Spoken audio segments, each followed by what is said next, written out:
The average person without HIV has anywhere from 1,000 to 1,500 T cells. He says, you have 66.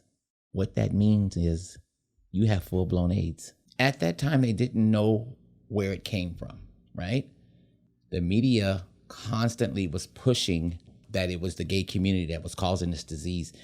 It's the gay man's cancer. Gay men are creating this. Gay people did it. It's all about gay people. So people were being bashed and beat up and ridiculed, treated bad, basically. You know, sometimes you'd go in places and they'd be like, no, we don't want you here. People start hiding.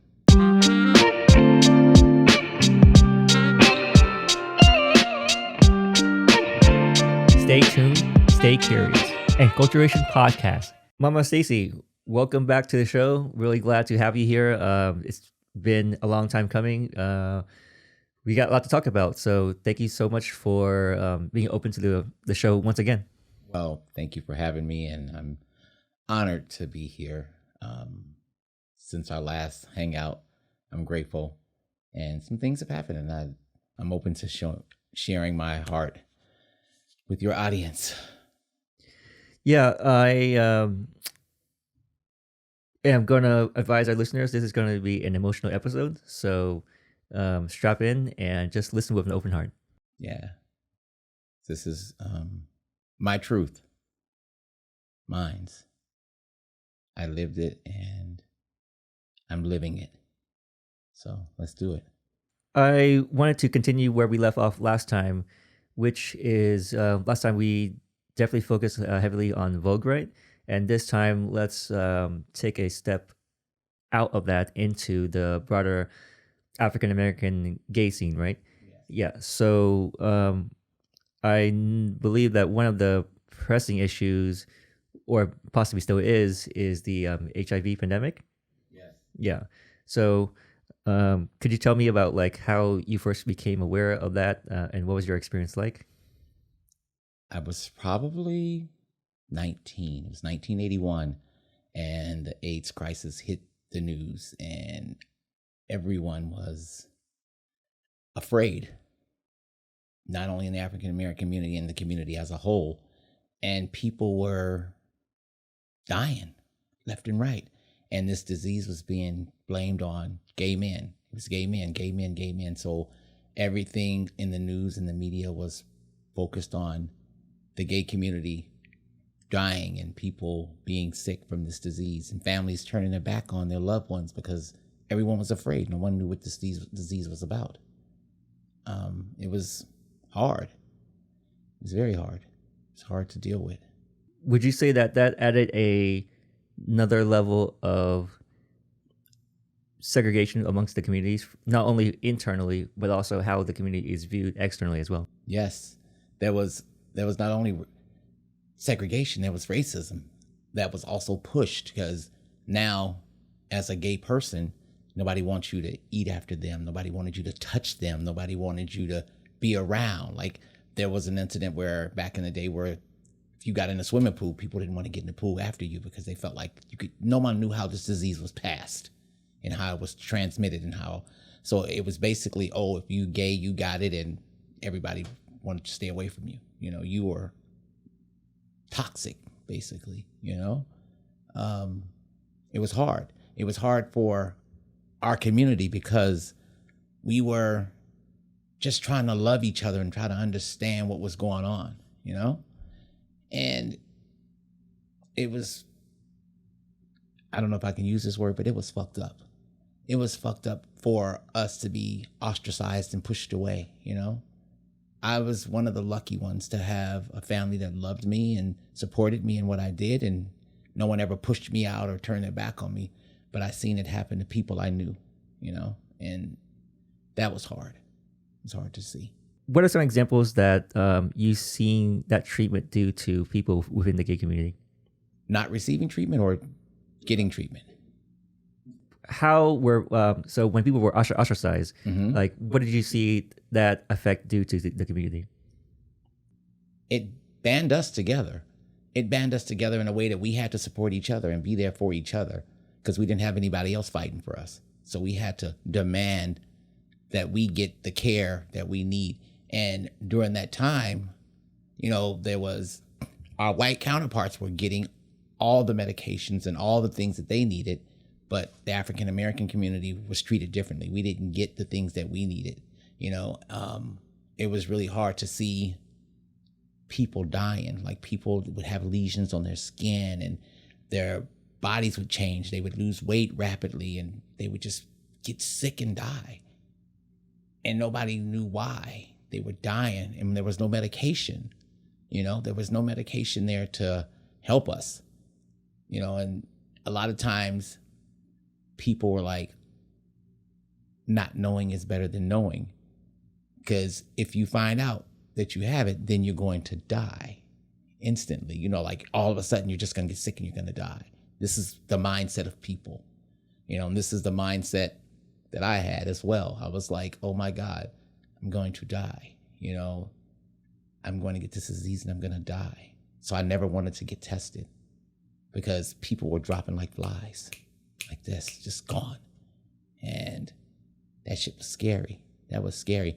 And then when people did find out, some people started committing suicide. I had a friend commit suicide because he didn't know how to deal with it. He didn't have the tools. He didn't have medication. He didn't have medical benefits. So when he found out he had it, he was like, I'm gone. And he blew his brains out. How do you think that the media united against the gay community so quickly? And was there a certain phrasing or common language used that was very explicit during that time? Yeah. The media constantly was pushing the message out that it was the gay community that was causing this disease. It was the gay community. So the gay community had places that men would meet and have sex, bathhouses. So they started shutting down the bathhouses. They started shutting down any bookstore where men would meet up and hook up. They started shutting all that stuff down, and constantly was giving the people, the news is putting it out there saying that it's the gay man's cancer. Gay men are creating this, blah, blah, blah. And for years that went on. This is what they said happened. Gay people did it. It's all about gay people. So people were being bashed and beat up and, just ridiculed, treated bad, basically. Sometimes you'd go in places and they'd be like, no, we don't want you here. Because at the time, there was not a lot of medication. So people, like I said, would have lesions and sores on their faces and different things. And they would go into spaces, whether it be restaurant or whatever, and they'd be like, no, I don't want to serve you. So people start hiding. How did the media even pick up on that story? Was it ever discovered that there, what the origin source was? Was it? At that time, they didn't know where it came from, right? And then when it started to spread, it was mostly gay men going to the doctor and gay men in the hospital that are dying left and right. This is what was happening. It didn't become an everybody's disease until they started looking into intravenous drug users, because earlier into it, people were it was just gay men. So when you go to the hospital, an emergency room for something, they would never test you automatically. Then they start testing the prostitutes and the intravenous drug users. And then they start finding out, oh, women contracted too. Straight men are contracting it too. Then they start saying, oh, that the straight men are having sex with gay men, and this is why they're getting it.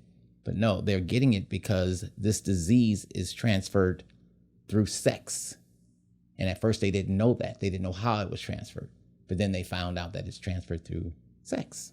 How did it feel first hearing about this on the news? What was that moment where, if you can remember, we turned on the news and you were being informed of this thing, or you were maybe perhaps comparing what your experience was or the community's experience was to what the news was portraying? When it first hit, it made me very scared, very nervous. I'm like, I don't want that disease. I don't want it. Because at the time, people were just, like I said, when they get diagnosed, they die. And it's like, damn, my life is over. I'm going to die from this shit, right? So I was afraid of getting this disease. And then I ended up contracting it. And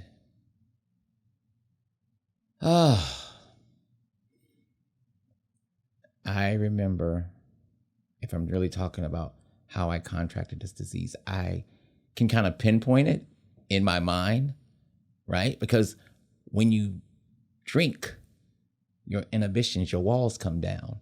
And I remember getting down with this person and not strapping up.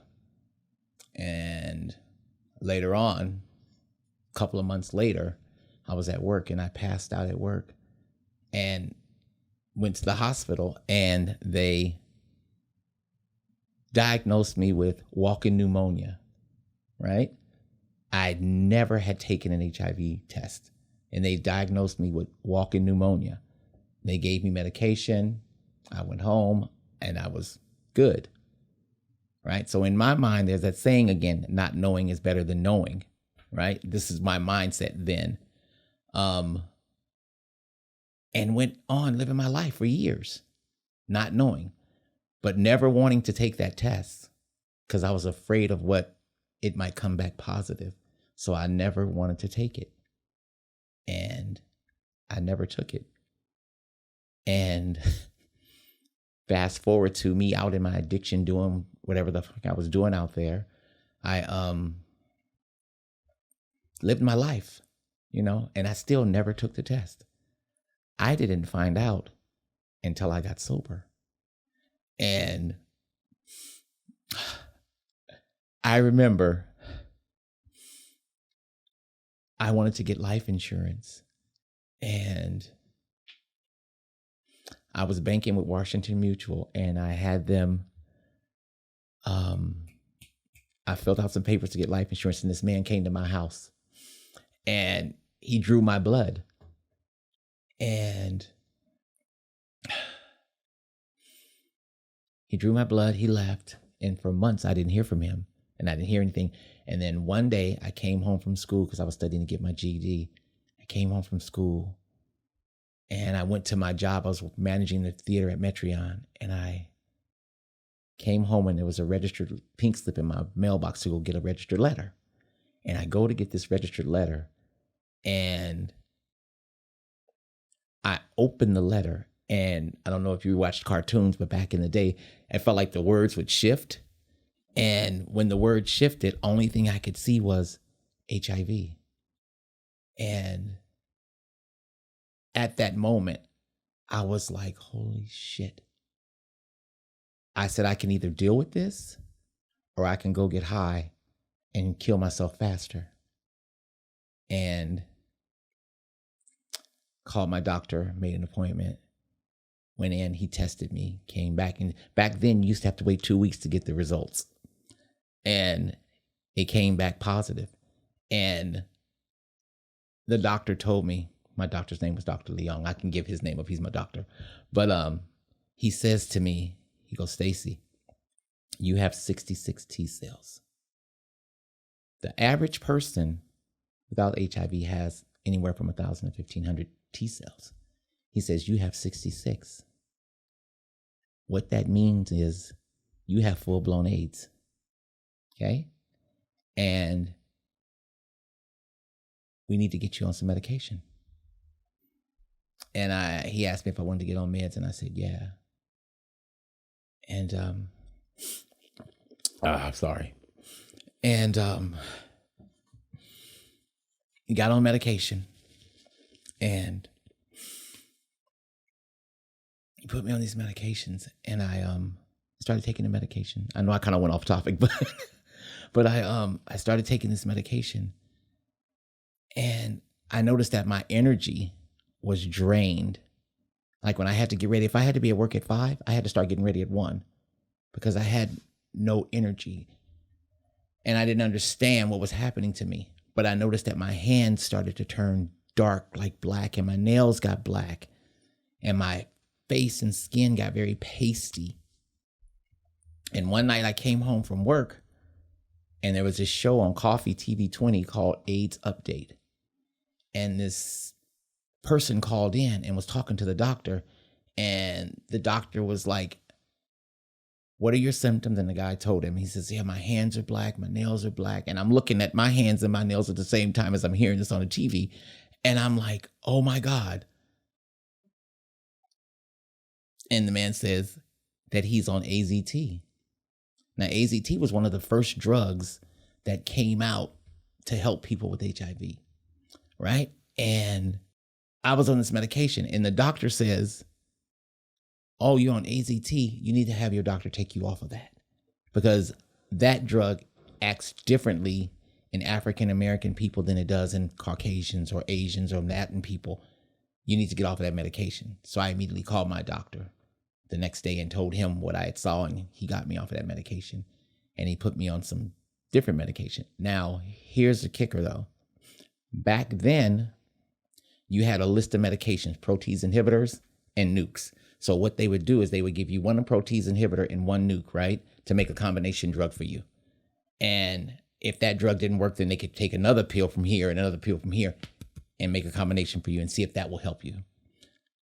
Well, that's what happened originally. That's how I got the AZT and something else.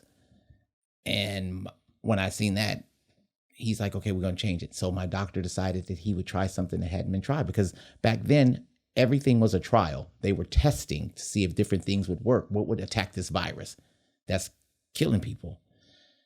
And he put me on 2 protease inhibitors. And I started taking that and took that for years, probably like 10, 15 years I was on these protease inhibitors. My T cells started to rise and my viral load started to go down. Now, the viral load is how much of the HIV virus they find in your body. And my T cells are the cells, that fight off the vaccines or infections or whatever. And one started going down and the other one started going up. So that medication worked for me. That was awesome. And then my life started to change. I started to change. I started to feel better about myself.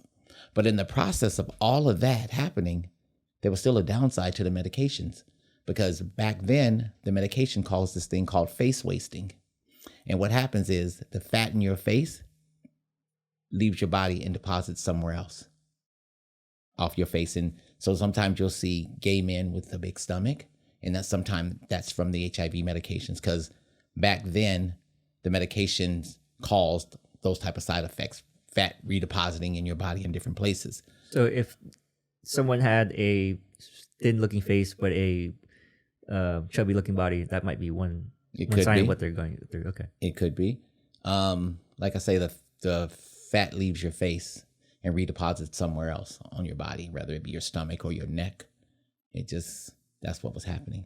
When you first, wherever you are, opening the envelope with the news from the life insurance, what gave you the strength to push through it? Because that seems like it could have easily and understandably been a moment where it would cause any person to revert back to their old behavior. Yeah. I was clean and sober probably 5-10 years maybe at that time. And what I learned in rehab was never make a decision on a moment's notice. And if I can handle death and all these other things that have happened in my life, I can handle this. And one of my models is God ain't brought me this far to drop me off, and I can live.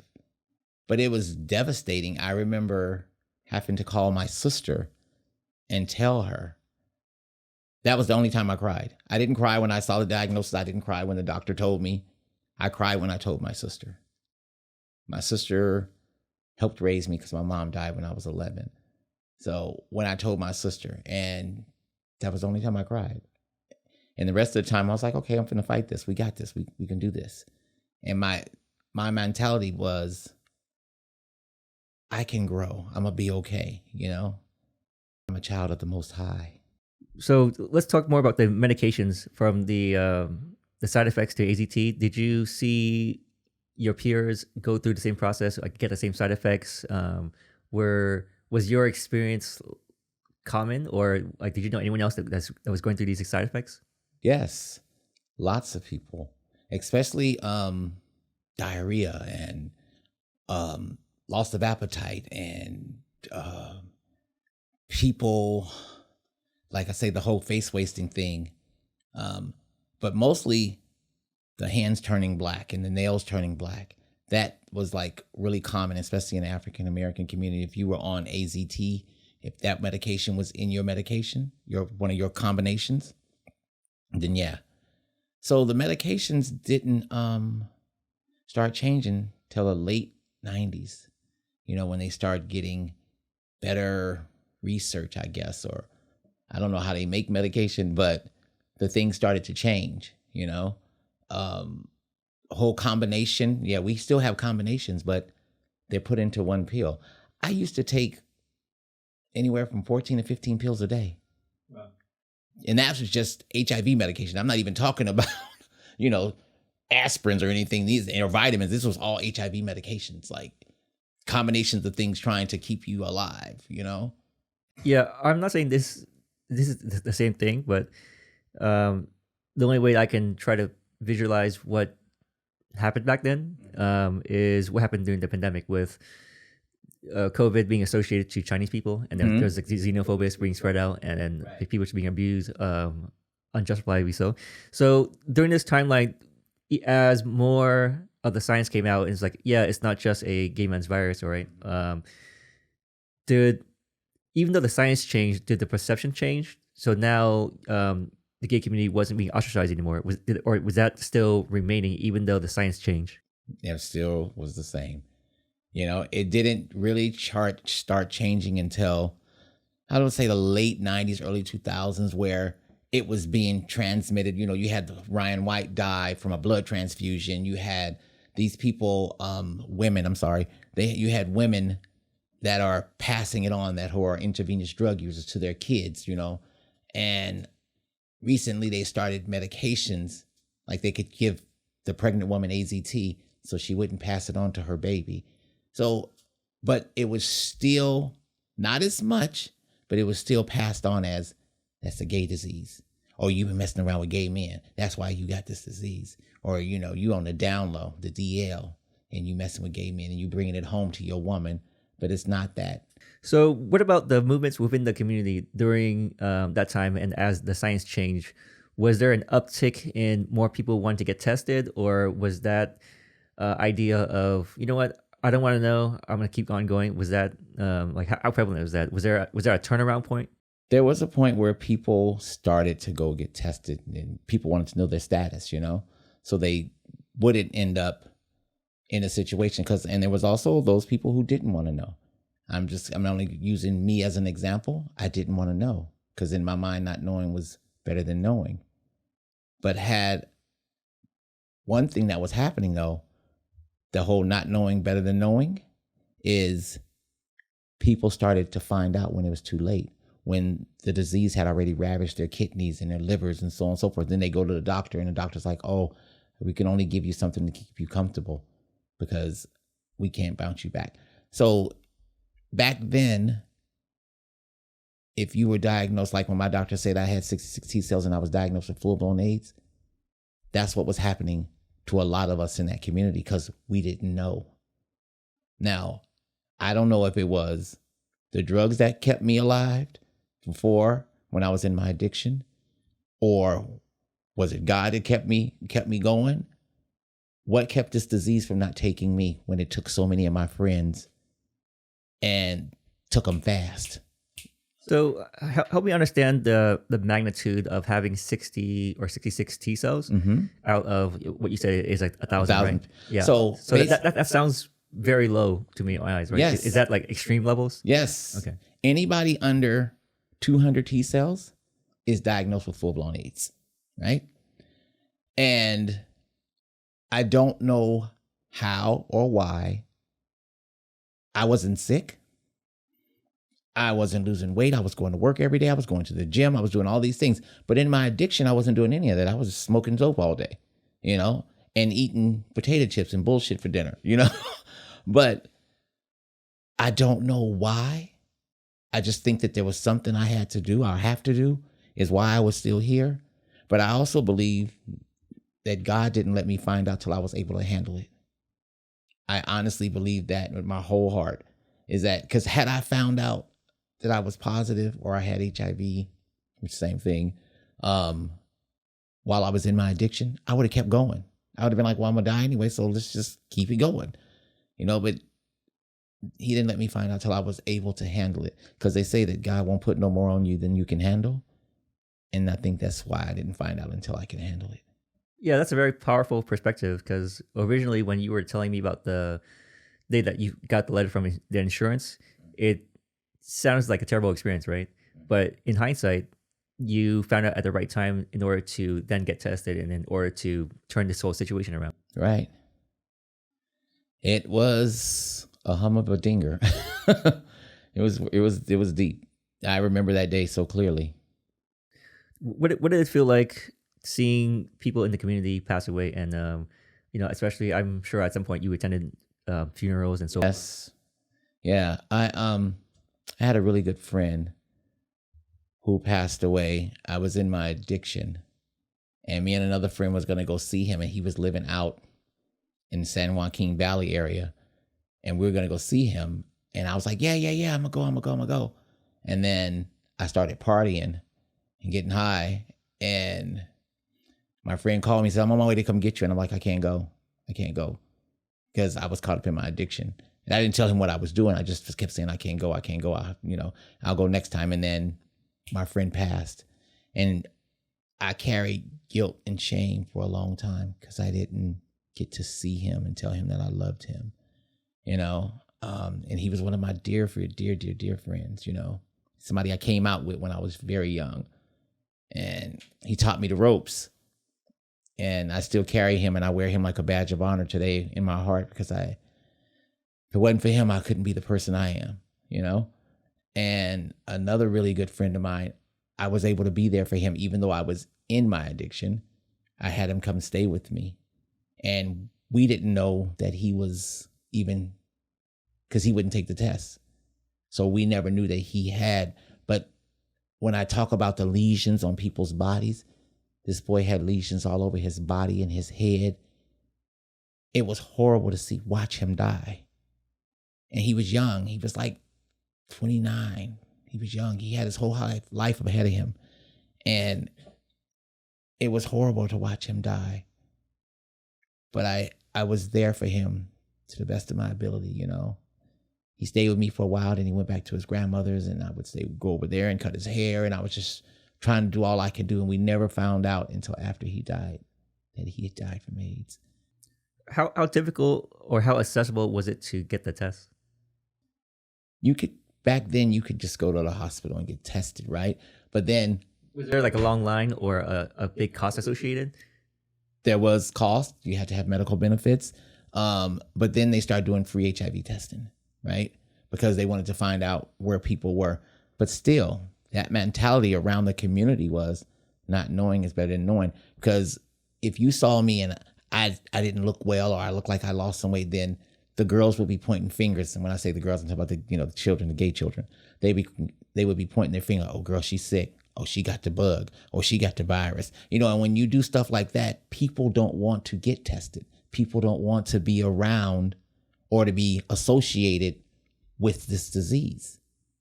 People are afraid still. Some people are still afraid to this day, even though they know they can't get it from touching or drinking after you or eating after you. Some people are still afraid because sometimes the media overexposes things and makes people feel like, how do I say this? They make people feel uncomfortable. That was the word, uncomfortable. So then they start to say, oh, there's a new strand going around. And it's if your strand mix up with my strand, then you could get a super strand of HIV. What kind of shit is that? But that's what the media does. I mean, they're supposed to report on things, but sometimes I think they over-report stuff and they put fear in people. So watching my friends die was really hard. We buried a lot of them, went to a lot of funerals, went to a lot of quiet hours, went to services for people where there was no body because the disease had deteriorated and took so much of them away. They would get cremated. We would get cremated. Like people, I don't know if it still happens today, but I know that they were cremating people that were HIV, that are dying from AIDS, were being cremated because they felt like this disease could be passed on. Like, you're burning this person. That's the goal, is to eradicate the disease, but you can't eradicate it just by cremating somebody. It's just horrible.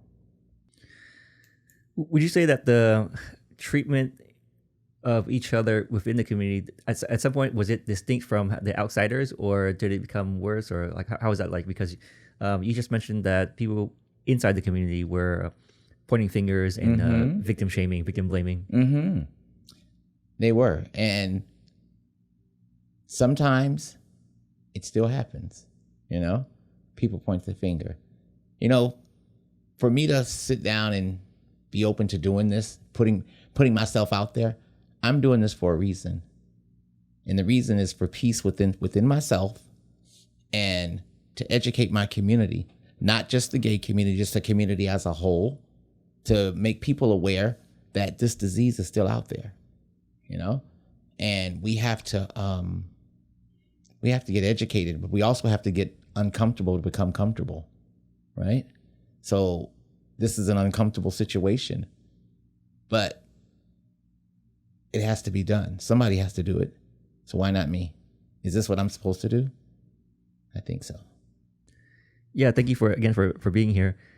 So for the people of today, like how would you advise them to navigate this topic or navigate their own personal experiences, whether it's having the strength and the willingness to get tested, or certain best practices when meeting new people, for example?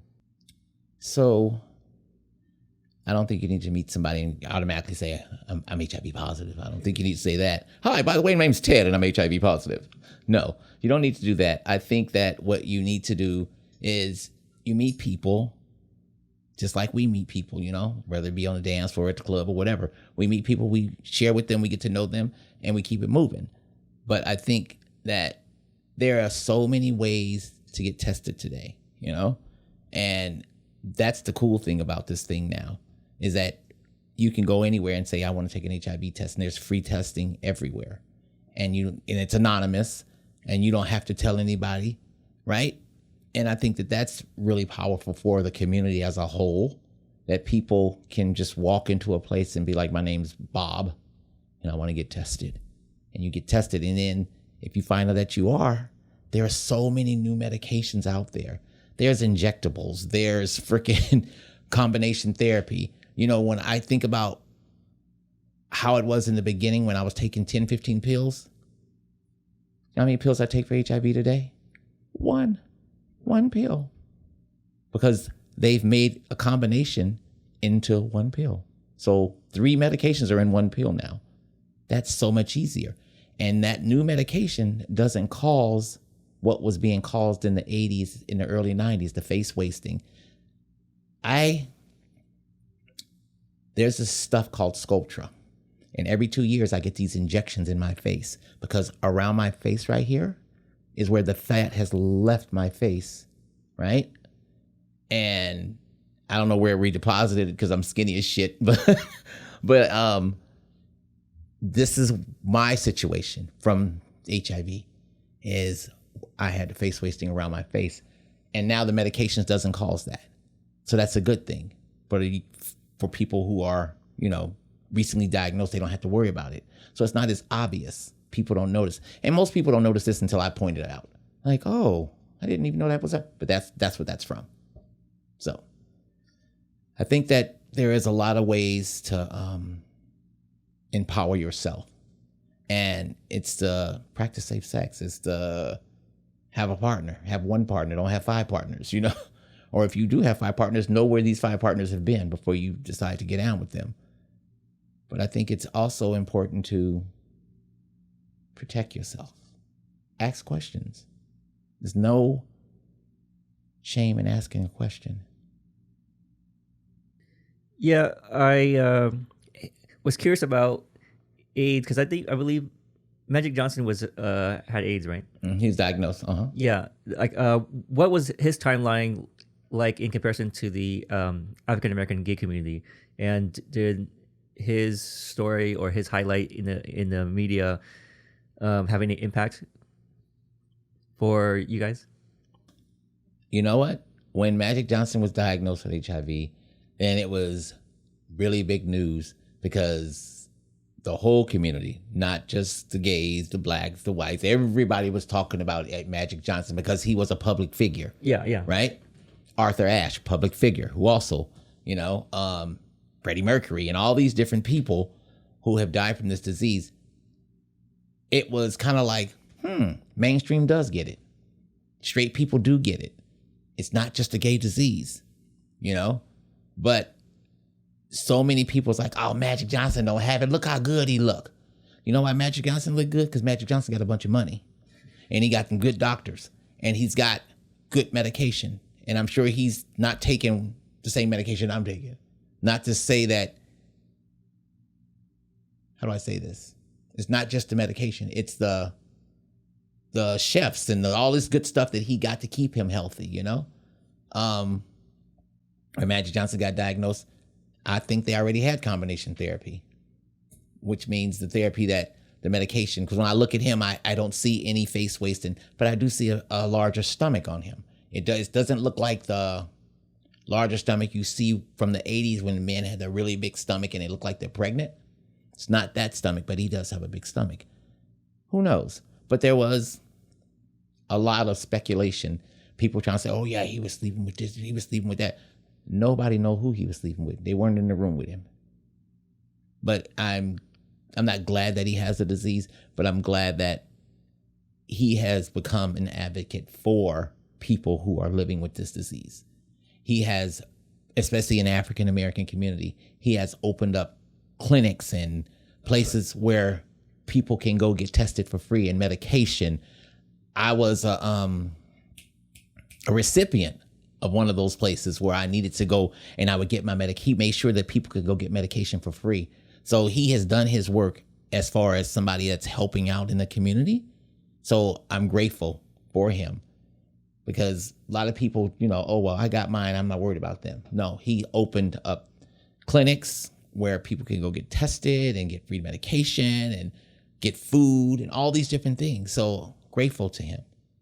Yeah. Would you say that because he was a public figure that so many different groups looked up to, right? Whether it's children looking at him as a basketball player or white communities, black communities, that it help normalize the conversation and like that we're all equal under this disease and not just like it's isolated to this community that that's far and away, right? Yes. Yes. It's now it's not just the gay man's disease anymore. Now this is a disease that affects everybody. Every single person, every person in walk of life can be affected by this disease. And it one thing though that's positive now is it can be arrested, No, we don't have a cure yet. They talked about cures and trials, and some man in Europe had some type of blood transfusion and he no longer had the disease, but they only talked about it for a week and then it was gone. You didn't hear about this man or anything. So we don't know. I was looking on my phone trying to find out updates on trials and what's happening in terms of cures. And I didn't find anything. The only thing that's come up was, trials are being done, but nothing really tangible that I can say that I know about personally. Now, there might be something out there. I just haven't dug deep enough, but there may be something out there. But I know that the medications now are arresting this disease. Like I said, I was diagnosed with full-blown AIDS and had 66 T cells. Now I'm undetectable, which means you can't find the virus in my body. I could go out, and I don't do this, but I could go out and I could have unprotected sex and I couldn't pass this disease on to somebody because I'm undetectable now. And that means that when I'm tested to see my viral load or to see how much of the HIV virus is in my body, they can't find it in my body anymore by the grace of God. So I've bounced back. But I remember when a doctor told me I had 66 T cells, he said, you're going to live to 50. And I was like, wow, I'm going to die at 50. So when he told you that you were going to live to 50, how old were you at the time? 33, I think. So he gave you like 17 years. Yeah. And I was like, wow, I'm going to die at 50. And when I walked out of his office with the medications, with the prescriptions in my hand to go get the medications, I said to myself, God has the last call. You don't get to determine that. I ain't going nowhere. And that was, but what the good thing is that doctor, he was really good to me. I loved him. He was awesome. He took good care of me. This man would come to my job with his family to watch movies, and he'd stop and ask me, how are you feeling? You okay? Everything going okay? How's the medication working? You know, he cared about me. He showed me he cared. So I knew he wasn't saying it to be mean that you're going to die at 50. He was just going by what my T cell said and what he had dealt with before. But like I said, God has the last word. He has the last word. And I'm really grateful. So yeah, I'm undetectable. Congratulations. Yeah. It's awesome. Yeah. I'm undetectable. It's wonderful. I'm undetectable. So, given that we just talked about Magic Johnson and him being a public figure, what about the government? Like, for example, Ronald Reagan or the Reagan administration during back then, what was their involvement, if any? Like, I think there was something about the ACT Act. Mm-hmm. Yeah. So, Ronald Reagan and them, I don't think personally that they cared. That's just my personal opinion of it. There was an organization called ACT UP that was formed in San Francisco, right? In San Francisco, New York, and any big metropolitan city, there was this group that was formed. I knew about the one here. I wasn't in New York, so I'm just talking about what was here. And ACT UP was this group that went out and protested and fought to get medications to people who were dying from AIDS, because there was nothing at the time, you know, and they were fighting to get us help, you know, and I'm telling you, people were laying up in the hospitals and in hospice when they find out they were dying left and right. You know, they would get arrested, and, you know, police would beat them with their batons because they're trying to protest the injustice that is being done to people who are living with this disease or who are dying from this disease at the time. You know, ACT UP was a great organization. They fought for our rights. They fought for medication. They went to White House and they fought and protested until Ronald Reagan and them stepped up and did something. What gave you the indication that him and his administration didn't care? Was it the lack of action, or like you could just feel it through the way that he was presenting himself? The lack of action. There was nothing, you know, they didn't care. You know, it was hardly anybody out there talking about it. Example, how you keep seeing Ukraine in the news, right? Well, we were in the news, but it wasn't to fight for us. We were in the news because we were dying. So I'm just saying that's how those kind of outweigh each other. Like, you know, it's different. It's different how, and it could be because of the administration that we have now versus the administration we had back then. You know, that plays a big part in it. But I'm just saying they didn't give a damn. They didn't care about us.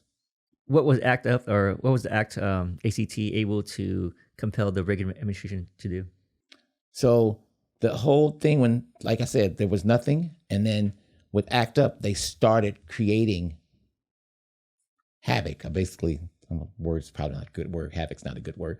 They started protesting to get medication. And then that's when AZT was born, you know, and then the scientists started creating something. Oh, okay. So ACT UP in some ways was responsible for the start of AZT, the medication that you later ended up taking. Yes. Okay. So they were the ones who were out there screaming and yelling and fighting to get medications because there were no medications. And then when the scientists started creating something, AZT was kind of the first thing that they started putting out, you know, and like I said, it was something, because there was a time when there was nothing and people were dying left and right. So it's grateful to have something in order to, and not have nothing, you know, and AZT kept a lot of people alive, but it was also making them really, really sick, because Nobody knew how this disease came, how it was contracted, who brought it here, where did it come from? Yeah. Would you do you remember what the following administrations was like? Was it the same treatment, or was there any changes from one party to another? Because I think sometime after was the Clinton administration. Yeah. Yes. And Clinton listened. Him and Hillary, they listened, and they started to put money into research and finding out why and how come. So considering that the early medications had so many side effects and it sounded like a painful experience, how did you and others who were on this medication deal with the pain? Was it taking another thing to mask the pain? Yeah. So you had to think about, now I'm in recovery. So giving me a narcotic was against the rules, right? Like I wouldn't take oxycodone. They didn't have oxy then, but I'm just giving you an example. I wouldn't take that because I'm in recovery, because that could open the door and send me back out there. So I wouldn't take that if they prescribed it to me. So you had to take medications, painful, like Tylenol or Tylenol codeine, right? I would take that medication because it's prescribed to me. But I wouldn't take harder medications that were more toxic, more narcotic. I wouldn't take that kind of stuff because I don't want to get addicted, because I have an addictive personality. So, you dealt with the pain. You dealt with throwing up. You dealt with shitting on yourself. You dealt with it to the best of your ability, like, oh my God, I just thought I had gas and I'm not to shit on myself. I got to go take a shower. You had to know where bathrooms was. If you were out and about, you had to know that there's a bathroom over here and there's a bathroom down there and there's a bathroom in this neighborhood that you're going to, because you never know. You take this medication and your body decides, oh, you just ate something and it don't like what you just ate. So next thing you know, you got diarrhea. Yeah, that's an interesting point you brought up. I know of somebody that has issues with his health and need to use the bathroom constantly, right? And as a healthy person, you don't really think about these things until it happens. Because normally you can go for hours, like maybe even half a day without thinking about the bathroom. Right. But now it's like, okay, I got 2 hours here. Where's the nearest exit? Pretty much, right? Or maybe 2 hours here, or maybe I can't even go on an airplane because what's going to happen? Right. Very true.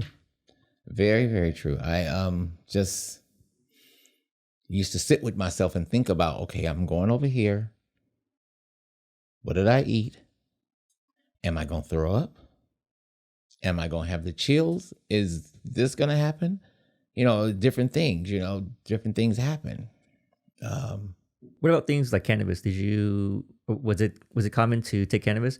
I heard something about Brownie Mary. Could you tell me about that too? I didn't take cannabis, but during the time before when the AZT was making everybody sick, there was this woman who was a volunteer for San Francisco General Hospital, and her name they called her Brownie Mary because she was a cannabis weed activist woman, and she noticed that the patients weren't eating, didn't have an appetite, and people were afraid to touch you still, and she was such a caring woman. She made weed brownies, and brought them into the hospital and would feed them to the AIDS patients to make them have an appetite. And this woman was an activist, and she fought for years to get people help. And she went into hospitals and she went to hospice where people were dying and giving them her brownies. And the gay community loved her, but she didn't just do it for the gay community. She did it for anybody that was fucking dying from AIDS, or fighting AIDS, So she was a soldier. She was a soldier for us. She sounds like a real gem in the healthcare community. She passed away in 1999, but she was awesome. She was awesome. There's a spot in the Castro. I don't really hang out in the Castro, but there's a spot right on the corner of 18th and Castro, on the side of the Bank of America. And during that time, whenever somebody passes away, and it still happens to this day, whenever somebody passes away, it doesn't have to necessarily be from AIDS, but whenever people pass away, they always put a memorial up of the person who passed, and people who knew this person would put flowers and so on and so forth. And it's just amazing how that was our way of honoring our fallen soldiers or our people that we loved. That spot is designated for that. No flyers for clubs or parties. This is just about if somebody passes, this is where we memorialize them at. Yeah, that's very touching. Yeah. So you mentioned that treatment of Black and brown people in healthcare was different from the white counterparts, right? And then there's outlier stories like Brownie Mary. So what were some of the key challenges within the healthcare experience, and how were those challenges either addressed or overcame? Because even right now, today, me as a person going to seek out healthcare, whenever I think about healthcare, my brain just shuts down because I'm like just kind of overwhelmed by all the insurance stuff I got to fill out, what networks I got to go to, right? And so that's before even putting any emotions or any like treatment into the mix, right? Yeah. So like, what was it back then? Being a person of color, walking into a doctor's office, and excuse me, trying to get help is really, really hard sometimes. Because a lot of times they think they're trying to get drugs. They think you're after drugs. And so they already got a wall built up. And when you start telling them these are things that are happening to me, this is what I'm feeling, then it's like, oh, okay, well, go see this person. And then they push you off to someone else. But back in the day when this whole crisis happened, Black people weren't getting the same treatment as white people. They weren't getting the same treatment in the hospital they were dying, and this person was dying too, but this person got care and got medication and so on and so forth. Whereas this person, well, we done all we can do for you. And then you were left to die. We're going to give you something to send you home and let you be comfortable. Because they didn't care. They didn't care about us. Yeah. So like, how would you say that changed? Hopefully it changed. I'm assuming it changed. It has changed. It has changed a lot. I have my experience through this journey has been really positive in terms of seeing the doctors that I've seen that has helped me bounce back. They've all been caring and loving, and which has been cool. I haven't had that experience where they turn their back on me or they treat me bad like I'm trying to scam them out of something, So I've been really fortunate to have good health care, for myself. Doesn't mean it doesn't happen. I had health care at various hospitals through this journey that I'm on right now, right? And I've even followed a few doctors for a few places. Like they left and I was like, I got to go follow him, find out where he's going so I can go be a patient there. I had a doctor at San Francisco General, and that was the best care I've gotten at a county hospital versus a Kaiser or Sutter Home or Sutter Health or whatever. The San Francisco General Hospital, Ward 86, has the best caring team. And I don't care if you're homeless or you're a drug addict or you're all of the above, or if you're Black, white, straight, or gay, it doesn't matter. They support you. They take care of you. They make sure you get everything you need, whether it's housing or food or medications. It's an amazing team there, and they help you. And that's the difference. They care. Whereas you go into some of these other places, and prime example, I go to Kaiser now, right? I used to go to the doctor every 3 months. Every 3 months I would go see my doctor, and he would take my blood, and he would come in and he'd tell me, oh, your T cells are rising and we can't find the virus. I was trying to wipe my eye. I forgot I had these glasses on. And he would say, your numbers are rising, whatever, right? And then I'm at Kaiser now, and every time I see the doctor now, it's over the phone or it's a FaceTime call. I only see the doctor if I absolutely need something. I need something's going on. Not to say they're bad for that. It's just that they do things differently than they do at San Francisco General. Going to the doctor every 3 months made me hold myself accountable. Like I need to make sure I'm doing this so that when I go see the doctor, everything's good. Now I'm kind of laxed and, I'm chill. Yeah, I don't have Kaiser, but I have friends who are medical professionals, and their opinion of Kaiser isn't necessarily the best. Yeah, because my understanding is that Kaiser is very focused on maximizing efficiency. So like they want to get you want you in, but also they want you out like ASAP. Yeah, 15 minutes. 15 minutes. Like, so let's just go here right fast. So living with HIV, right? Your immune system's kind of broken down a little bit. You're prone to infections, right? You can get an infection like that. Or things can happen. I found out I was a type 2 diabetic. I'm skinny as shit. I always thought diabetes came from people who are overweight, blah, blah, blah, blah, blah. And I found out I'm a diabetic, right? As a diabetic, you're going to the doctor. Every time you go to the doctor's supposed to take your shoes off, look at your feet, examine you to see if you have any open sores on your feet so that if there are, we can rectify so we don't have to amputate your feet. Do you know how many times my feet been looked at Kaiser? 0. I have to say, oh, can you check out my foot? Is there any sores in between my toes? Then they'll do it. You have to ask for stuff. At the other hospital, they'd be like, okay, you gotta go see the podiatrist. They've already made your appointment. Like, you go see the podiatrist now. So I'm just saying things are done differently.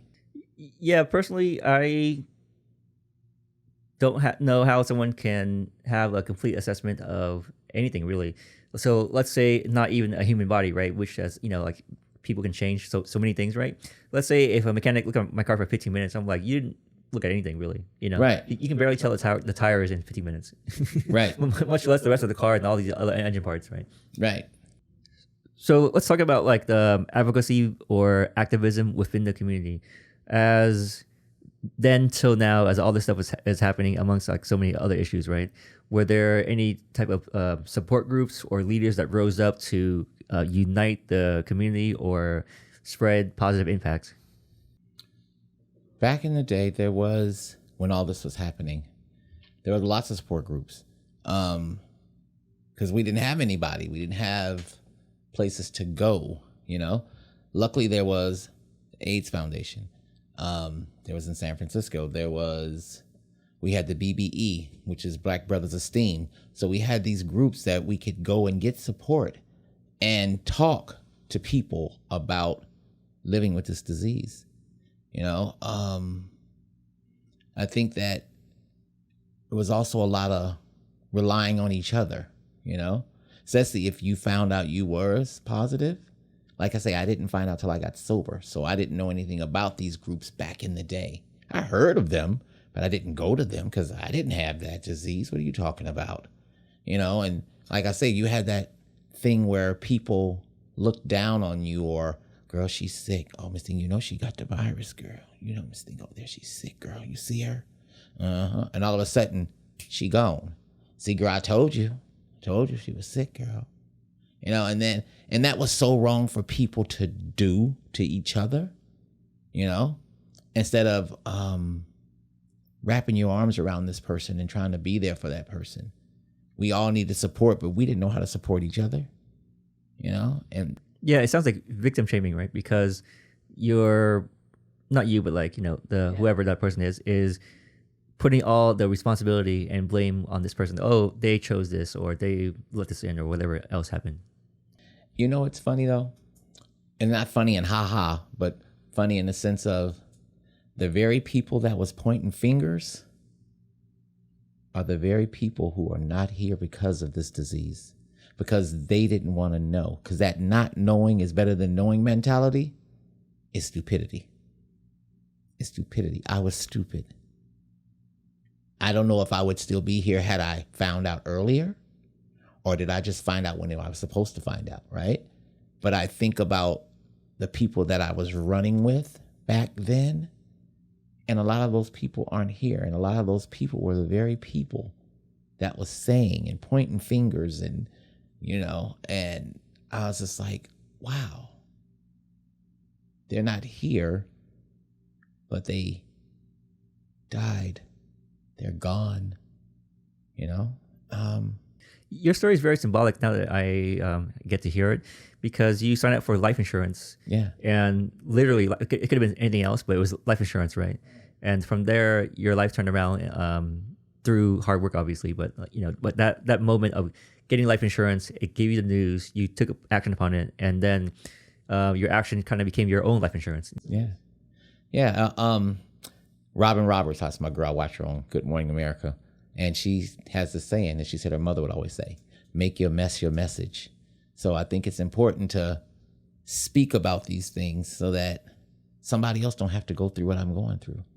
With all that you have gone through, what are some like hard lessons that you've learned throughout this whole process? And because you've been on this journey for such a long time with the sobriety and also carrying this as well, but to be consistent over so many years, like how do you do it otherwise? For me, I take one day at a time. That's just a recovery saying, one day at a time. Do you ever catch yourself falling for the comparison trap? Like, oh, my life should have been this, or why can't my life be like this? Because I think that's so easy for so many people to play like the grass is greener scenario. No. And you know why? Because I look at my life as a journey, and I always tell myself that I had to go through all of that to get to this. It ain't over. This is just a stop on the journey, right? But I have played that card before. Like, damn, why was I born into this family? why I'm not rich? That type of shit. But I think that all those things that I was trials and tribulations that I went through, my mother dying when I was 11, my father not being there, having to grow up at 17, if I hadn't went through all that, I wouldn't be sitting in this chair today. I'd probably be somewhere else. I'm very grateful for those experiences, the good, the bad, the ugly. Finding my uncle in the closet dead where he hung himself after my grandmother died. That was a scary ass experience to see a decomposed body. That prepared me for what I was going to see later on down the road when I saw my friend dying and all those lesions on his body from this disease. Where his hair then fell out of his head and his skin is just, you can't touch him because he's sore if you touch him. It's just, that shit was real. That was real, And there's one thing I do play with this thing. At this tape that I play, I ask myself, why am I still here? And so many of my friends died. This disease is so ugly. I want to talk about how family can turn your back on you. My friend called me one day and was like, I lived in East Palo Alto, in Hayward at the time, actually. I lived in Hayward. And my friend called me and he says to me, come see me. I'm in San Francisco General Hospital.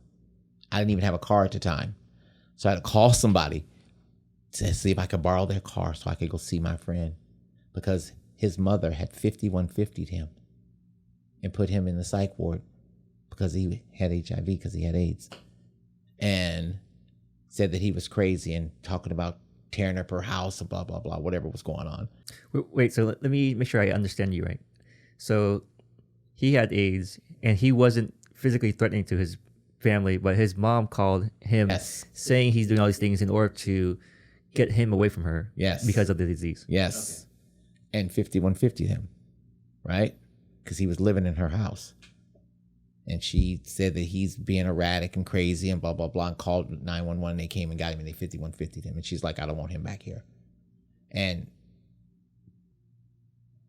I literally can't imagine that, because I'm fortunate enough to have a mother who has given me no reason to be able to imagine that. Mm-hmm. But yes, I can't imagine a mom being like, get my son out of here, because yeah.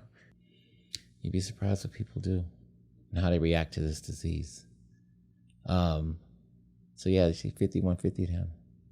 And I got my friend's car and I drove there to go see him. And I spent hours talking to him and telling him that I loved him and was there for him. And then he died. He died. He's one of my good friends. And again, being caught up in addiction, I didn't go to the funeral. And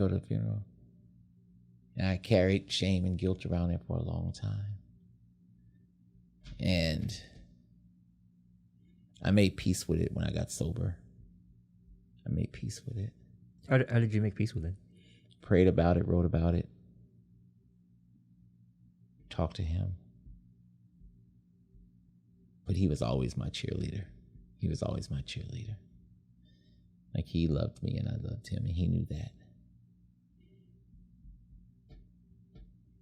I think about my friends who have withered away. And I feel like I'm carrying the torch for them. And I have to keep saying that. I'm carrying the torch. Every year that I celebrate a new birthday, I have to celebrate for them as well, because I'm carrying the torch for them. One of the things I feel from you and see very clearly is you're carrying the torch, but it doesn't come off as a burden or like a heavy weight that you're like, oh, I have to do this, or an obligation. But I feel like you're carrying it with like an open heart that's like shining as you're doing it, right? Where it's like, hey, this is in some ways, I don't want to say honest, be like minimize what you went through, right? But you carry it with like a high regard, is what I'm saying. Yeah. It's an honor for me. It's an honor for me to be here, and it's an honor for me to be able to tell this story, but to be able to carry them in my heart and carry this story. I'm supposed to be the one. I told you I was here for a reason. I didn't know why. And sometimes I think the reason is to carry this torch, is to be the voice for the voiceless. Yeah. Did you grow into that mindset? Because you've gone through a lot. So like, how do you keep your heart open and not get desensitized from one incident to another, and and stop yourself from feeling? I pray. And if I shut myself off or become desensitized, then I'm not living, and I can do all things through Christ, which strengthens me. I am the light. It's my dance name, Stacey the Light Stokes. So that's who I am. And I try to carry that with me through life. Like, I need to be bright. I need to keep shining, right? Because my folks is shining down on me. And just a quick flip of the switch, I can remember deeply in my addiction, I was at my house, and this girl, I won't say her name, but this girl was at my house, and she was playing my turntables at the time. And I had been hearing voices, and she knew I heard voices because she had called me out a while ago about them. And she says to me, there's a circle of people around you that are trying to protect you from this other circle of darkness that's trying to get next to you, right? And this girl started naming all the people that was around me. She started naming, I had never mentioned these people to her. She named all my friends who had passed, my aunt who had passed. I don't know how she did this, but she called their names. I won't call their names now, but she called their names. And she said them, and I was so fucking shocked that she could see that these people were around me trying to protect me. My friend that I spoke about, who was in San Francisco General, she said his name. She called him by his name, not a nickname. She named my best friend who had died, and I didn't make it to his funeral. She called these people by name. That was the most powerful thing that I had ever experienced in my life. Somebody that I don't know. I had never met this girl, except for this was my second time seeing her. She came to my house with this other girl to buy drugs. And she didn't do drugs, but she called these people's names. That was crazy. That was freaking crazy. That was some crazy shit. How did you process that? Are you still processing it? I was deep in my addiction when that happened. And when I got sober, I just kind of like that was crazy shit. That was crazy that this woman had the power to see this. Now, there's a friend of mine who was at my house. It was a friend of mine who's at my house who's also clean and sober to this day. And one night, that same woman was at my house and she told my friend, she goes, "You do something to get money that you wouldn't normally do." And he goes, "No, I don't." She goes, "Yes, you do." And she says, "I can see you at a funeral and you're happy that the person in the casket is dead because they used to put a gun to your head." And my friend broke down in tears, just bawling. And when he got it together, he said, "Yeah, that was my father's funeral. My father used to put a gun to my head when I was a kid." Freaky, freaky shit. I don't know how she did it. I don't know. I don't understand. But that was the most powerful thing. And in my addiction, I remember that, right? I kind of went off topic. I'm sorry. But that right there was proof when she told me that these people were around me, protecting me. So I believe that my people who had left me are still with me because that circle of people was around me, protecting me from this dark element that was trying to get to me. And the dark element was really dark, really dark. Like, they used to say shit to me that was crazy. And I never told the police when I was incarcerated that I heard voices. I never talked about it. I didn't talk about it until I got to rehab. I'm sorry, I went on to a whole nother topic. So. Thank you for sharing that. I have grown up in a science environment, right? Mm-hmm. But I have also grown to be open to things that make sense only to me, or situations that are presented to me that is going to sound crazy to anybody else.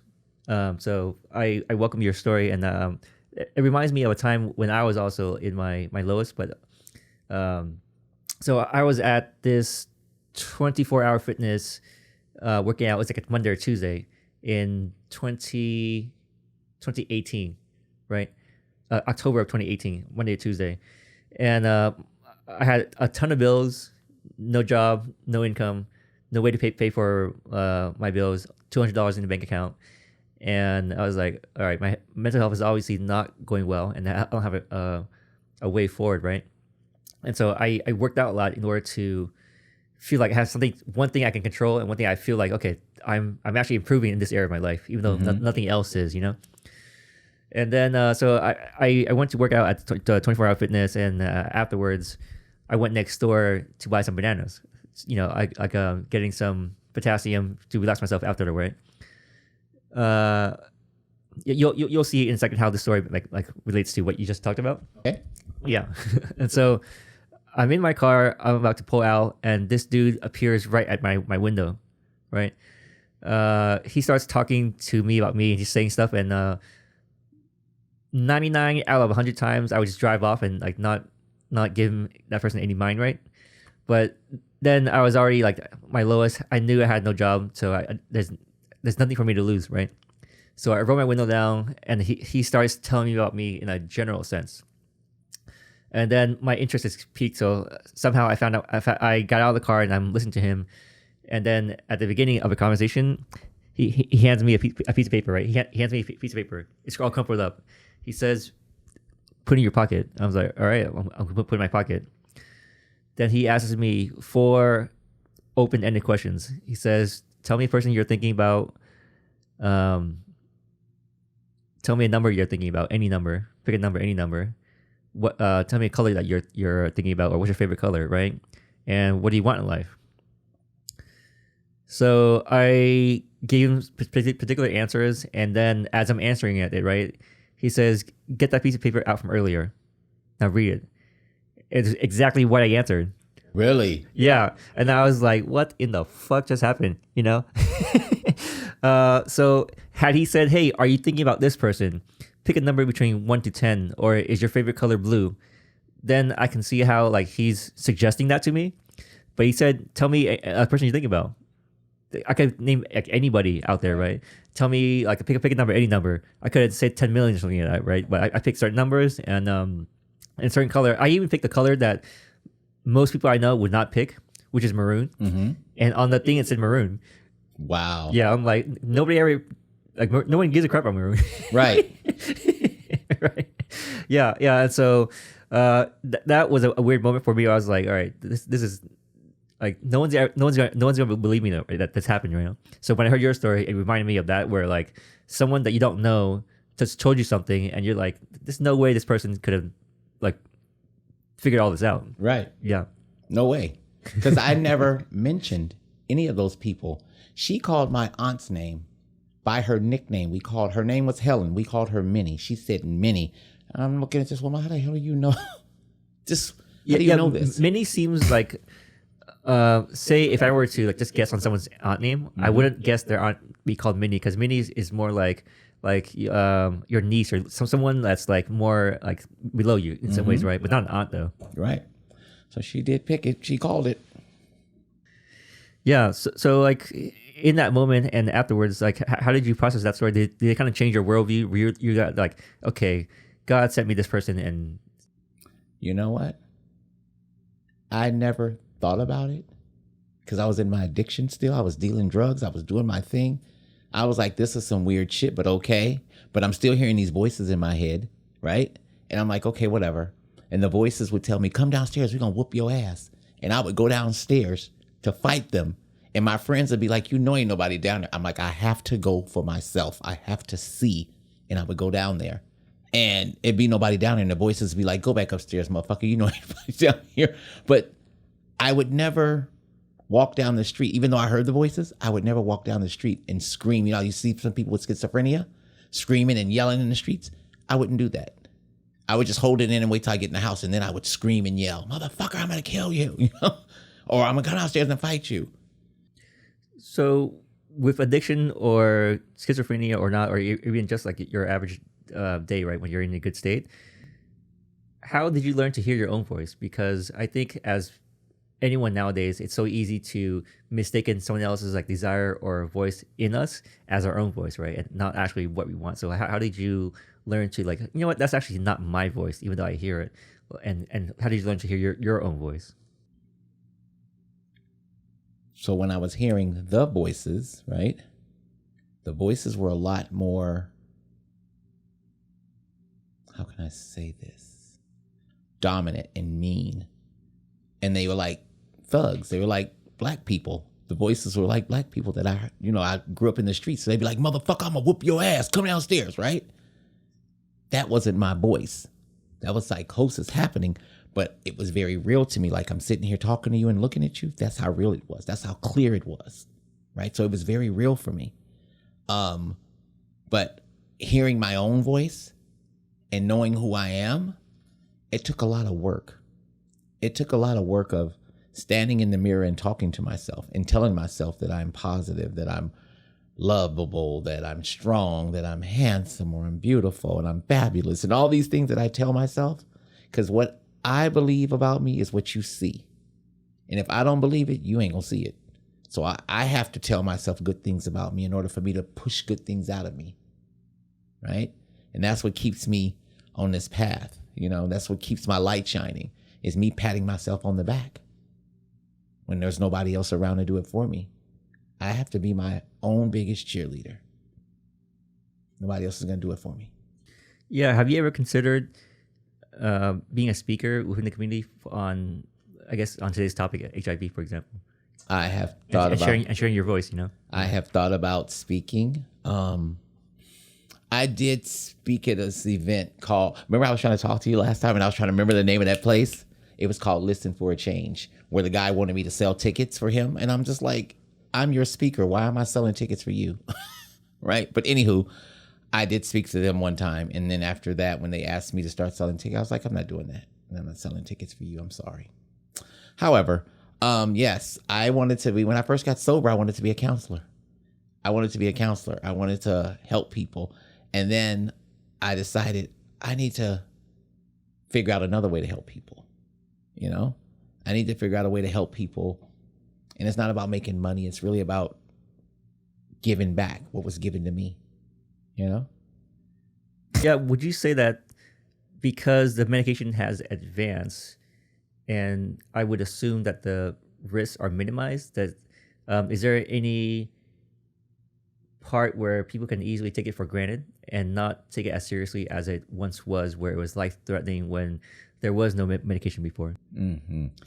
Yes. So back when there wasn't, I'm just going to go back and come forward. Yeah. Back when there wasn't any medications and we got AZT and people were dying still and people were, falling apart and being very sick from the medication. Medication has advanced 1,000%, right? And like I say, it's not causing face wasting and all these other things, side effects. You still have your basic side effects where it could cause kidney failure or blah, blah, blah, right? But the medications now, you see people running through the tulips and, I'm taking Carabonta and it's HIV medication.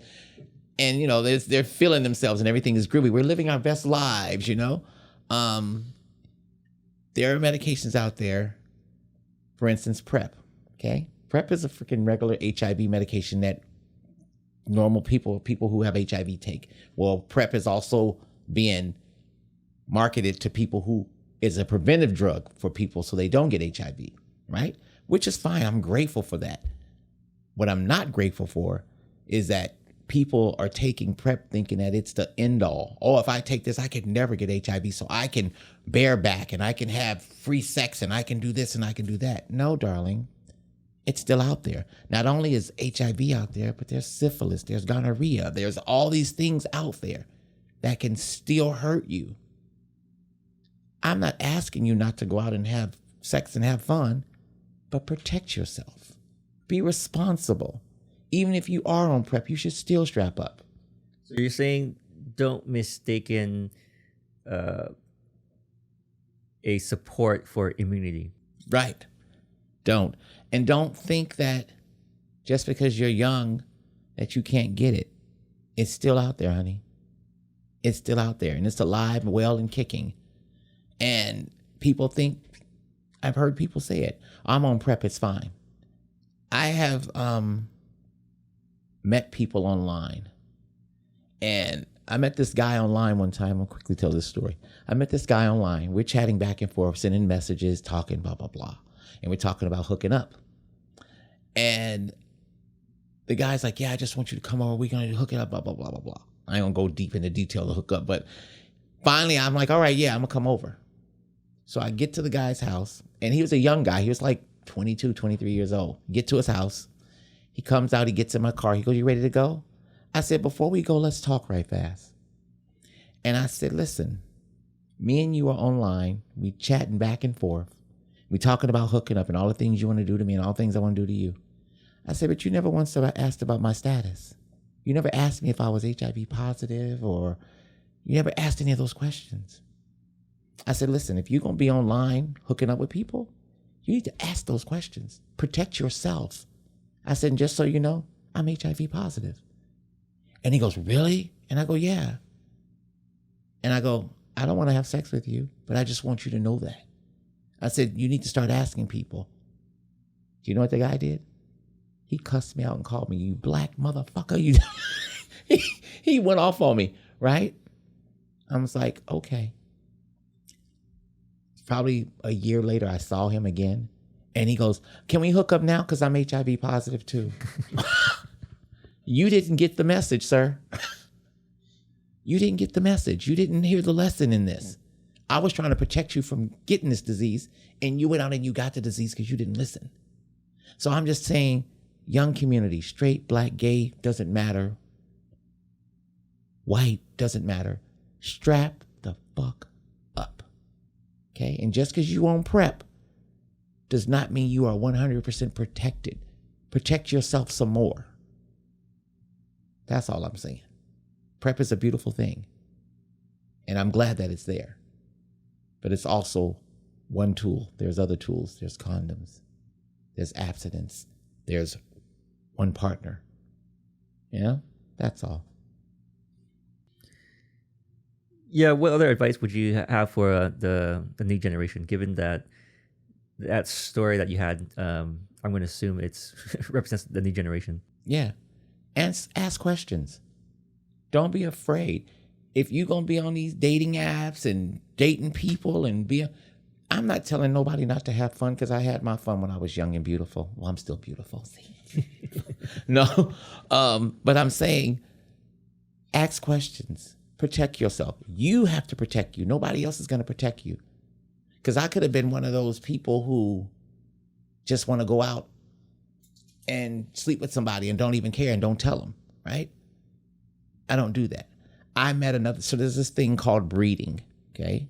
In the gay community and sex. There's this thing called breeding, where people have sex and they ejaculate in you, right? So this guy asked me to breed him. And I'm like, dude, I am HIV positive. And he goes, I don't care. I want to be positive. Can you make me positive? And I was like, are you fucking crazy? Wow. I go, this ain't something you can give back. This ain't like a shirt you borrowed and you don't like it and you can give it back. Like, what the fuck is wrong with you? And this dude kept begging me and he kept hitting me up. I had to block him. So he would leave me alone. How did it go from HIV being stigma and you get dehumanized to now like an opulence mindset where you want to wear it as a badge or you want to get it intentionally? I don't understand that. Like, that's stupidity. That is stupidity. Because the person who doesn't have this disease doesn't know what the person who had it went through in 81. If that person who was asking me to breed him knew what happened to that person in 1981 and the people that died and was sick and all the side effects that go along with this disease when there was nothing. See, they're thinking about, this new medication prep, everything's going to be good. I can take this and I'll be fine. Baby, you weren't there. You didn't see your friends die. You were not there on the front line when your friends were freaking dying. They go into the hospital today and they be dead tomorrow or dead 2 weeks later. You weren't there. So I want the young community, the new generation to understand that, yes, you have medications today that can help you, protect you, and keep you healthy and all those things. But so many people lost their lives. So don't be stupid. Don't go out doing stupid ass shit thinking just because you on PrEP, you can do whatever the hell you want to do. They don't talk about this disease no more like they used to. And I'm not saying it's a bad thing that they don't talk about it, but they need to talk about it. Somebody's got to educate somebody. Somebody's got to know that lots of people died, even though you can go to the Grove and Golden Gate Park and see all these people's names on the ground who have passed away from AIDS because their family loved them enough to put a memorial there so that they can go there and be with that person sometimes. But the AIDS quilt that they bring out, we just had AIDS Walk last weekend. There's still things happening, but people, the younger generation, they just fly by the seat of their pants and they don't care. And they think it's groovy. So when I have the opportunity to talk to somebody younger than I can explain to them and tell them, hey, this is what I'm going through. Not because I want you to feel sorry for me, because I don't feel sorry for me. I'm okay. I'm telling you this so that you don't have to go through what I'm going through. You don't have to wake up every day and depend on these damn medication to keep your ass alive. Did you have any experiences of going to the hospitals and seeing it? Because I, once again, I'm thinking about through a COVID lens. Mm-hmm.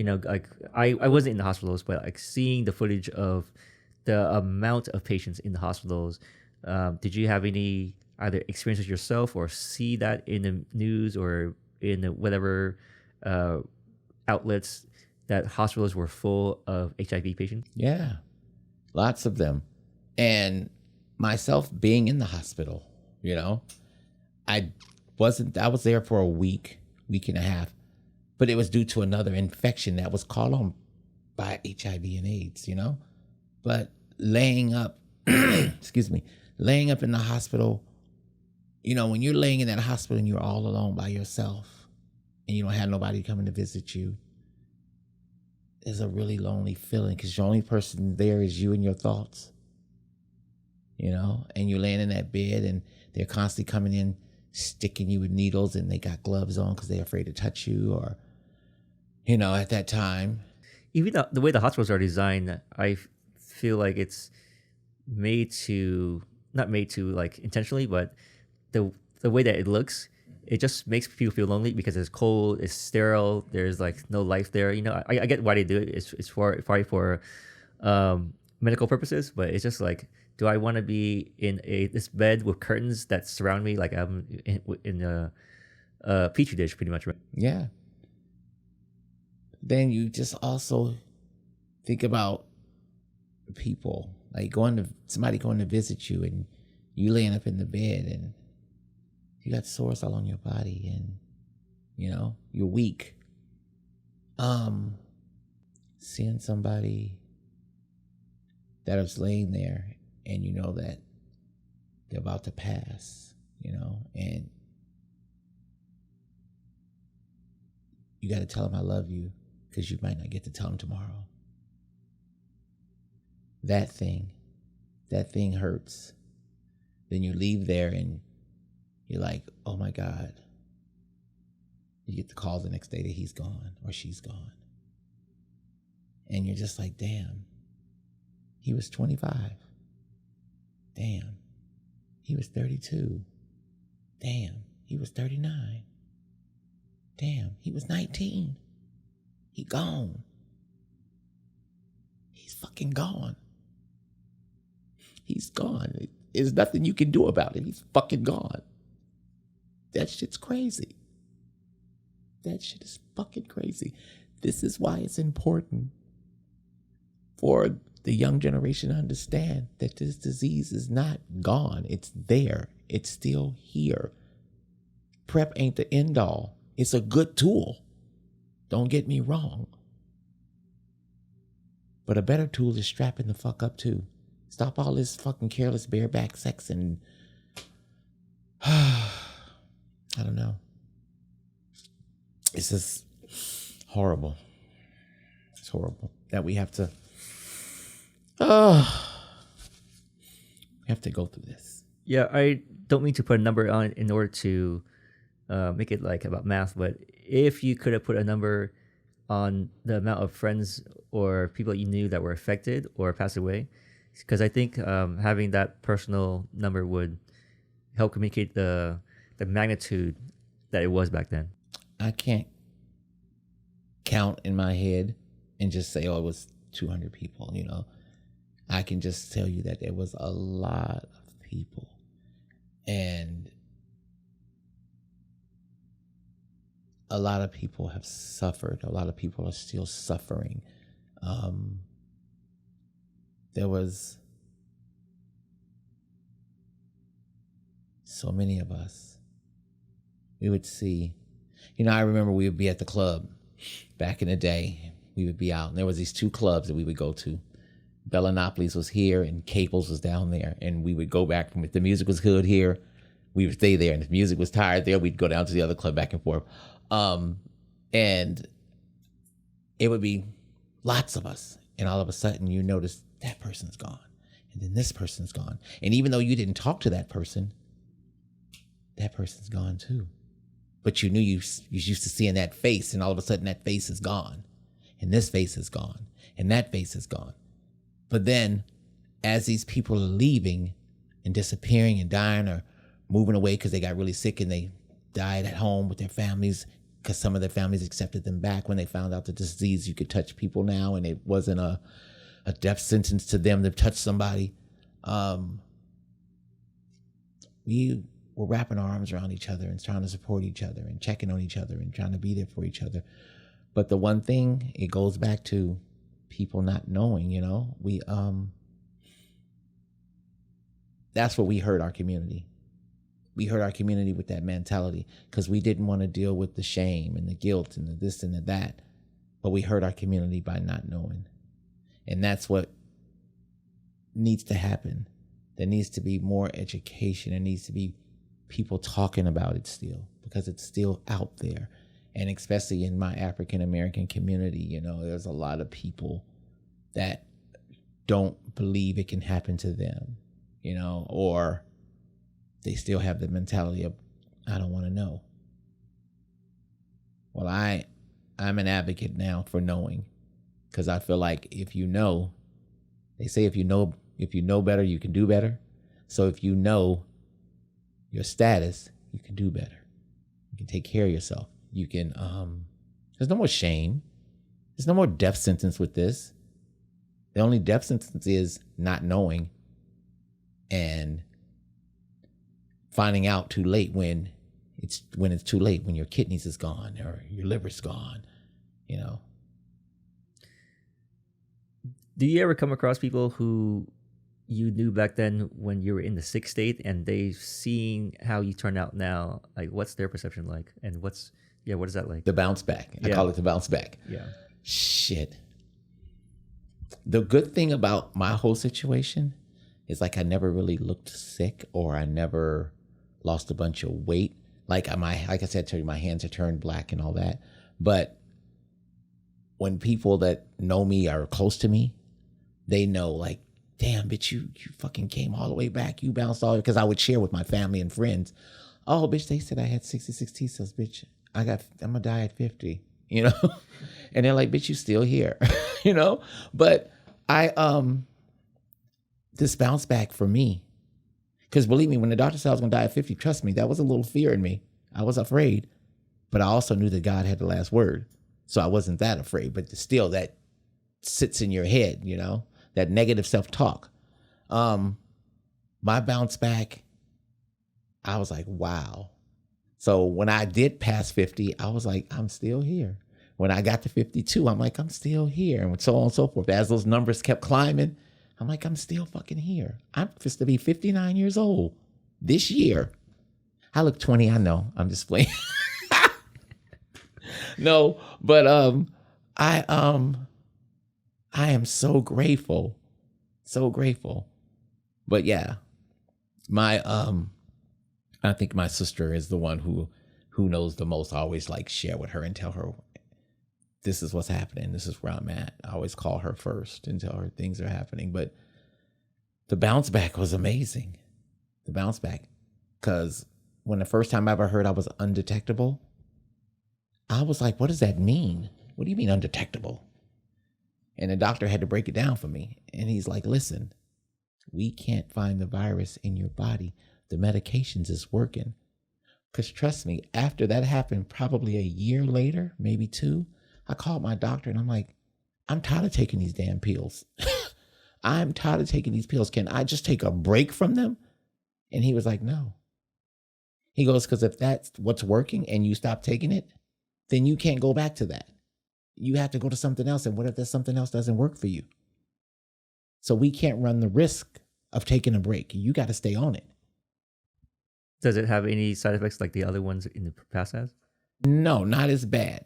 Like, no, I have to think about my diabetes medication was causing me diarrhea, but it was causing me diarrhea because I wasn't taking it properly.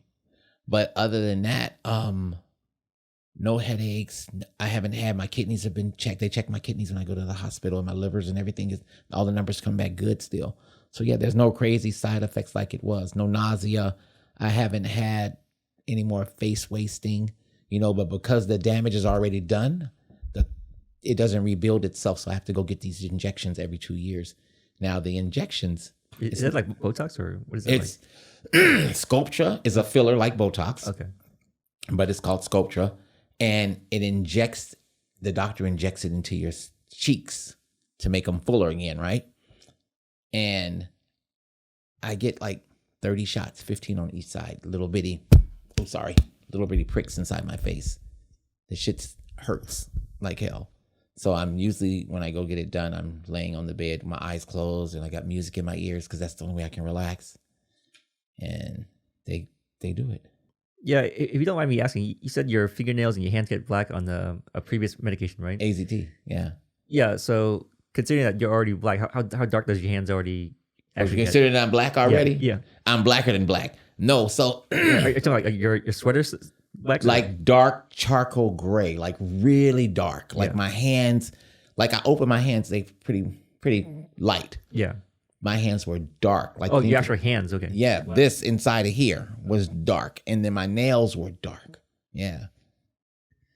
Yeah. Was it painful to like? No, it wasn't painful. It was just they went dark. Like I wish I could have taken pictures of my hands back then, but I was at work the other day and I was shampooing somebody's hair with dark color on it. I wish that I had taken a picture of this so you could see, because my nails were dark. It was not beautiful. Was it a gradual process, or how, like? It slowly started to fade off after I got off the AZT. Yeah. So like, would you say weeks or months, or how long were we talking? A couple of months. Okay. So does that mean it took also a couple months for it to get that dark? Yes. That must have been frightening to see your hands like that. Yeah, because I didn't even notice it until one day I was getting dressed and I looked at me, why are my hands so dark? Like, what is going on? But I still didn't know it was the medication. I didn't know it was the medication until I saw that show AIDS Update. What's your future hope for the African American gay community, given within this topic? I want people to be safe. I want people to be more educated around this disease. I want people to love and care for one another. If you're one of those people out there that's pointing the finger at somebody because you think they are, remember, when you point one finger at one person, you got 3 pointing back at yourself. Check yourself. Go get tested. That's the only way we're going to eradicate this disease, is if we find out, we get tested, and we take care of ourselves, and we stand up and we fight for what needs to be said or done for our own self. Take care of yourself. Don't be afraid. Not knowing is not better than knowing. Because if you know better, you can do better. I just honestly believe that in all aspects of my life. Like, if you know better, you can do better. Is there any aspect that's specific to this community that causes people to point fingers, or you think it's just a human behavior? It's a human behavior. Yeah, it's a human behavior. But people never wanted to be them. They wanted to be them. Don't point at me, and it's not me. No, it's you, honey. Yeah, the way that I would hear that, or the word that comes to mind, is othering. Mm-hmm. Yeah. How can people best support themselves and you, and support their own community? Get out. Talk to people. But more importantly, love one another. Support each other.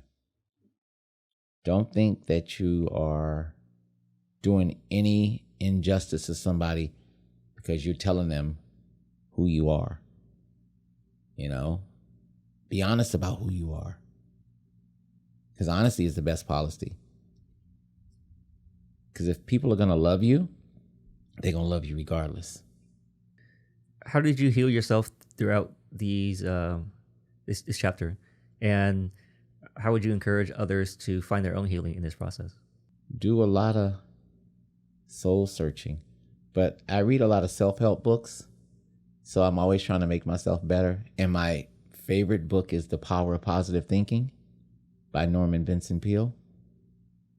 That book changed my life. I was on the train going to Stockton to visit a friend of mine. I didn't have a car at the time. And I was reading, there used to be a little magazine you get at the San Francisco AIDS Foundation. And it was basically about medications and different things. And I was reading this guy's story. And he talked about how that book changed his life. And immediately when I got off the train with my friend and his mom, my play mom, picked me up, I said, hey, y'all got to take me to Barnes and Nobles. I got to find this book. And like, what book? I'm like, The Power of Positive Thinking. I have to find this book. And I went in there and they had it. And I read that book. I read that book 13 times. And I've highlighted stuff in it. And every time I read it, I find something else that excites me, that gets me excited about. And that book changed my life. That book changed the way I look at life. That book changed the way I see myself, the way I approach other people. That book is power. How did you used to see yourself, and how did that book help you revisit yourself? I had really low self-esteem, right? I didn't think I was beautiful. I didn't think I was powerful. I didn't think I was worthy of love. I didn't think I was good enough, because growing up as a young black kid, especially when you have aunts and uncles that are in the lifestyle and you hear shit like, you no good. You just like your no good ass daddy. You ain't gonna never amount to nothing. You ain't gonna be nothing. And then somebody over here tell you, you know what, baby, I love you. You gonna be all right. You get these two mixed messages coming through you, and you hear this negative one more than you hear this positive one. So then you start to believe that, and you start to move towards that. And well, they say I ain't gonna be nothing anyway, so let me just do what I do, right? You just like your no good ass daddy, you know? And I think that's because they don't know any better. They're mad at the fact that that person's not in their life. So they take it out on the child because the child looks like the father, you know? And then you grow up without a father. The father's not in my life. I met my father when I was 21, 22 years old. And he started trying to tell me how I should live my life. You don't have the right to do that. But the simple fact is, you weren't there. You were not in my life. You did not do anything for me. You never bought me a pair of shoes. After that meeting with him, I was done. I didn't need to meet him anymore. At 50 something, I get a call from my aunt's husband, and he says, your father, I'm at a funeral and your father and his brother is here. They want your phone number. Can I give it to them? I was like, no, I don't want to be bothered. So that thing right there is the thing that broke you down. So I had to learn how to build myself up. And because I went through rehab and I had a really good counselor who encouraged me to work on me, you know, who encouraged me that you could be better. You can be better than you was when you walked through that door 90 days ago. You could be better, you know? And that is the reason why I am the person I am today, because I had somebody who cared about me, and also that book. But it's not only that one particular book, but that's my favorite book. So the theme of what I hear you saying is, back to the whole voices thing, right? Is minimizing the voice that's not there to love you or help you, and making your voice one of the voices that shows you love, right? Because we can hear from others, but we also need to say it to ourselves and eventually believe in it as well. Yes. Cut off the negative self-talk. When that negative voice starts talking, you have to tell that voice, thanks for sharing. I don't need your help though, because I'm doing this, and reinforce it with something positive for yourself. Are there any organizations or groups that have some of these aspects or qualities that you're talking about? That's if someone is in their process right now, especially with HIV, that they can reach out to? BBE, Black Brothers Esteem, is located in San Francisco. There's also the LGBTQ Center in Oakland, on Lakeshore. There is also the San Francisco AIDS Foundation, who can also connect you with, if you're not in the Bay Area, connect you with other places like Google in your city. Like, hey, you know, there's GMA, the Gay Men's Health Crisis Center in New York City. There are various groups out there that can help support you. But more importantly, you have to build yourself a community. If you just found out that you are positive, build yourself a community. People that you trust, that love you, that can support you, and just know that you're going to be all right. You know, you're not alone. You're not alone. And you don't have to do it alone. Well said. Any shout outs you'd like to mention? Any what? Any shout outs you'd like to mention? I'm fabulous. Shout that out. No, I'm good. I'm really humbled at this space today, and grateful and thankful. I want to shout you out. You know, you make it easy. What you do is really, really powerful and really, really empowering. And I love and respect you. And I'm so glad that my child introduced me and we got to be friends and consider you my fam. And I love you and support you. And I just want to see you keep growing in cultivation, because this is a beautiful podcast. And It's my second time here, and I'm really honored that I got to come back. Thank you so much. I'm going to use your voice as one of the voices that I'll listen to if I'm ever in times of doubt or thinking about quitting this thing. You better not quit, because I'll be coming back for episode 3. I don't know right. what I'm gonna be talking about, but I'll be back. Yeah, because I to be honest, I do have that voice like from time to time where I'm like, is this something that's helping people? I kind of like start questioning myself. Like, is this helping people? Is this like the right thing to put energy into it? But yeah, I'm definitely going to use your voice as a voice to keep on going. I just want to say this, and then we can close it if you want. I want to say this. You have to always believe in yourself. You always got to believe in yourself. When there's nobody else there, you got to believe in yourself. You got to push yourself. If this story today helps one person, we've done our job. But I know it's going to help more than one person. Even if it just puts it in their mind that I need to be more careful, we helped somebody. There might be a kid in Nebraska. There might be a kid somewhere else in another part of the country that is worried about, oh my God, I got this disease, and how do I deal with it? We've given them the tools today. You've given him the platform. So just know that what you are doing, you're doing the right thing. Thank you for that. You're doing the right thing. And final closing thoughts for our listeners out there. What would you like to close out with? Yeah. I just want to say, you know what? My heart is beating like this right now.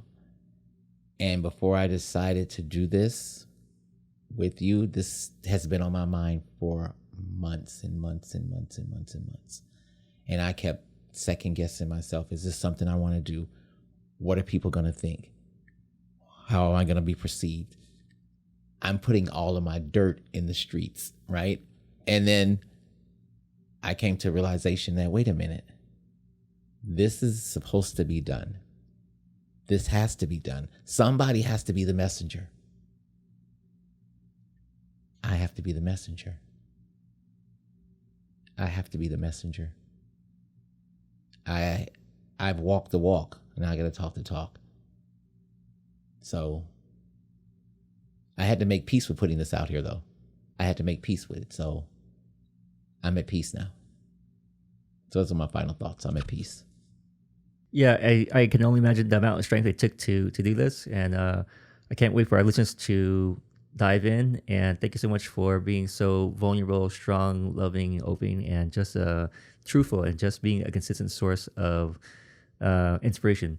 On that regard, yeah, I look forward to our episode 3. Thank you so much for coming on here again. Hey, you're welcome. Thank you.